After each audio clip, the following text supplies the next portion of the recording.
আল্লাহ বলেন মায়ের রেহেমের ভেতরে বাবার এই বীর্যটা যখন দ্রুত গতিতে এখানে এসে হাজির হয়, কমপক্ষে এটা 40 দিন 40 দিন 40 দিন 40 পাল্টাতে থাকে। 120 দিনে আমি আল্লাহ এটাকে কমপক্ষে 4 4 8টা জিনিস বানিয়ে ফেলি। আপনি যদি এখানে কম্পিউটার ভেড়াতেন, স্ক্রিন দিলে আমি একটা একটা করে আপনাকে দেখাতে পারতাম। বাবার এই নাপাক পানিটা দিয়ে আল্লাহ যে 4টা জিনিস বানায়, এটা সূরা তরিকের ভেতরে আছে। ফালিয়ানজুরিল ইনসানু মিম্মা খুলিকা মিম্মা দাফিকি ইয়াখরুজু মিন বাইনিস সুলবি ওয়াত তারাইব। এক একটা শব্দ যদি ভেঙে ভেঙে আপনি অর্থ করেন, দেখবেন সুলবন 1 বচন দিয়েছেন, তারাইব দিয়েছেন বহু বচন। আমি এটা বাইবেল, কোরআন এবং সায়েন্স ডক্টর মরিস বোকাইলের লেখা এই আয়াতের তাফসীর পড়তে গিয়ে উনি খুব সুন্দর করে বিজ্ঞানের ব্যাখ্যা দিয়েছেন। পড়ার পরে আমার মনে হচ্ছিল এতদিন আমি যেভাবে পড়েছিলাম এটা পড়িয়ে কোরআন শরীফ একেবারে হাতে কলমে জিবরাইল আমারে শেখাচ্ছে।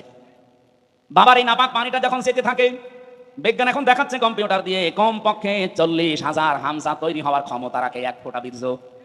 মায়ের জরায়ুর যে দেওয়াল আছে এখানে ধাক্কা লেগে হয়তো অনেকে পড়ে যায়, যেতে পারে না ওই রেহেম পর্যন্ত। হয়তো কারো 1টা যায়, 2টা যায়, 5টা যায়। এই পৃথিবীতে 13টা পর্যন্ত সন্তান জন্ম দিয়েছে এক মহিলা ক্যালিফোর্নিয়া। এর উপরে আর কেউ পারে নাই। বলেন তো 40,000 মানুষ একটা ফোঁটার ভেতরে আমার আল্লাহ লুকিয়ে রেখেছে। যদি মায়ের পেটে জায়গা থাকতো আমার আল্লাহ 40,000 সন্তান ওখান থেকে বের করতো। আমি ওই দিন থেকে যে প্রতিযোগিতা আরম্ভ করেছি, আমাকে কেউ হারাতে পারে নাই। আমার নিজেরই ভাই বোন কিন্তু 40,000-এর ভেতরে মাত্র আমি হামজা একা বেঁচেছিলাম। বাকি 39,999 জন সব ওই দেওয়ালের সাথে ধাক্কা লেগে মরে গেছে। আল্লাহ পাক ওখানে আমাকে নিয়ে প্রথম 40 দিনে সুম্মা খালাকনান নুতফাতান আলাকাতান ফাখালাকনাল আলাকাতা মুদগাতান ফাখালাকনাল মুদগাতা ইযামা ইলা আখির আয়াত। সূরা মুমিনুনের ভেতরে আছে আল্লাহ পাক বলেন আমি নিজে ওইটা দিয়ে 4টা জিনিস বানাই, চুল, রগ, হাড় আর পর্দা। আর মায়ের রেহেমের যে কারারিম মাকিন বলা হয়, যেখানে হাতের স্পর্শ লাগে না, এই জায়গায় একটা থলি আছে নাপাক পানির থলি। এইটা দিয়ে আমি আল্লাহ 4টা জিনিস বানাই, রক্ত, গোশত, চর্বি আর চামড়া। 4 4 8টা জিনিস এক হয় 120 দিনের ভেতরে। তখন আমি আল্লাহ নিজের পক্ষ থেকে কমপক্ষে 5টা জিনিস আমার বান্দার জন্য দান করি।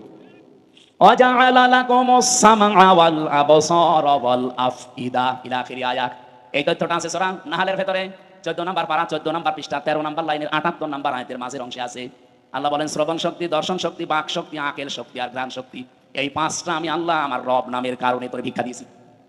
যদি একটা কম দিতাম দুনিয়ায় তুই আসতিস, কিন্তু পূর্ণাঙ্গ হয়ে না, অপূর্ণাঙ্গ হয়ে। বলেন তো রব নামের কারণে যে 5টা জিনিস আল্লাহ দয়া করে আমারে দিলেন, যদি দর্শন শক্তি না দিত তাহলে আমি আসতাম কানা হয়ে। অনেক কানা মানুষ আসে না? বলেন বলেন। আল্লাহ পাক যদি বাক শক্তি না দিত কথা বলা, তাহলে আমি আসতাম কিন্তু বোবা হয়ে। আমাকে যদি আল্লাহ শ্রবণ শক্তি না দিত আমি আসতাম কিন্তু কালা হয়ে।